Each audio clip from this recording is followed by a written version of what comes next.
Hello दोस्तों, क्या आपको भी ऐसा लगता है कि पैसे पहले की तरह क्यों नहीं बचा पाते आप? पेट्रोल, दाल, चावल सब कुछ महंगा हो गया है।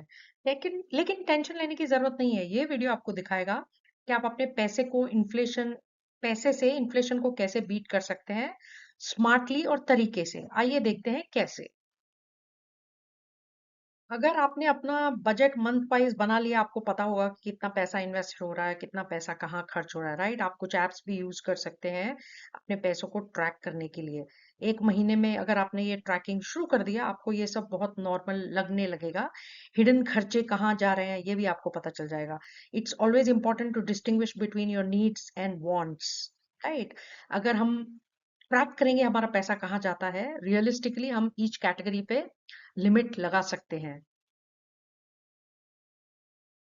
इमरजेंसी फंड आपके पास 3 से 6 महीने तक के अपने एक्सपेंसेस के लिए बिल्कुल होना चाहिए।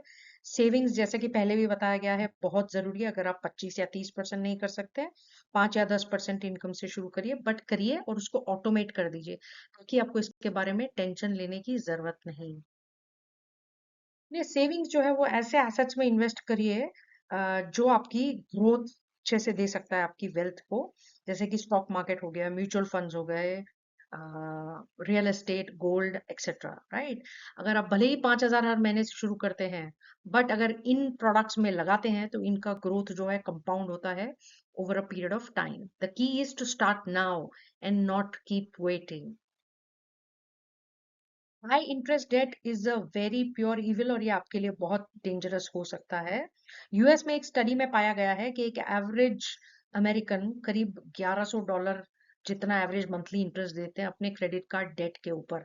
आप ये अपनी सिचुएशन अपने लिए बिल्कुल नहीं चाहेंगे, राइट? इसीलिए अपने डेट्स का एक लिस्ट बना लीजिए। जो सबसे ज्यादा इंटरेस्ट बेयरिंग डेट है, क्रेडिट कार्ड या कोई और लोन आपका, उसको सबसे पहले पे ऑफ करने की कोशिश करिए।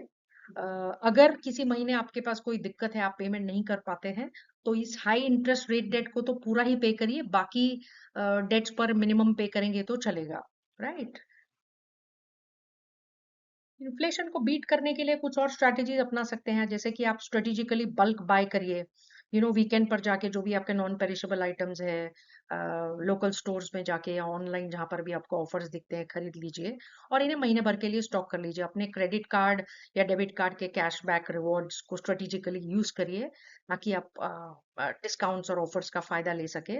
अपने मेन्यू घर में जो खाना बनता है उसको वीकली प्लान कर लीजिए एडवांस में, 4-5 दिन। इससे भी सेविंग आप बिल्कुल बना सकते हैं। और दूसरा, जैसे कि हमको पता है हर 4-5 महीने में फेस्टिवल में सेल ऑफर्स लगती रहती है मॉल में, ब्रांड्स में जो हम पहनते हैं। तो अपनी परचेजेस को उस हिसाब से टाइम करिए और इससे भी आप काफी पैसे सेव कर सकते हैं। अगर आपका जॉब में परफॉर्मेंस अच्छा है तो आपको प्रमोशन बोनसेस मिल ही जाएंगे। अगर नहीं तो साइड हसल करके अपनी इनकम स्ट्रीम्स बढ़ाने की कोशिश करिए। अपने जितने भी सब्सक्रिप्शंस, नेटफ्लिक्स एक्सेट्रा है आपके जो आप नहीं यूज कर रहे हैं, उनका एक बार ऑडिट करिए। जो सर्विसेज की जरूरत नहीं है उसे कैंसिल कर लीजिए। यूटिलिटी कॉस्ट का यूसेज पर थोड़ा ध्यान रखिए। एफिशिएंट अप्लायंसेस यूज करिए ताकि आपका पावर बिल्स इतने ना आए। अपने आप को स्किल करने के लिए थोड़ा इन्वेस्टमेंट जरूर करिए, क्योंकि आप जैसे अपने अपनी स्किल्स में इन्वेस्ट करते रहेंगे वो आपकी इनकम अर्निंग कैपेबिलिटी को भी बढ़ाएगा। इन्फ्लेशन दोस्तों किसी के बस का नहीं है, लेकिन एक समझदार इंसान वही है जिसको ये प्रॉब्लम ना लगे। आपको अपने पैसे खर्चे उस तरह से मैनेज करने हैं ताकि आपको ये दिक्कत ना लगे। फाइनेंस अपना पर्सनल गेम होना चाहिए। आपके रूल्स आपके हिसाब से चलने चाहिए। Let's beat inflation smartly together. Thank you friends for watching pocket power.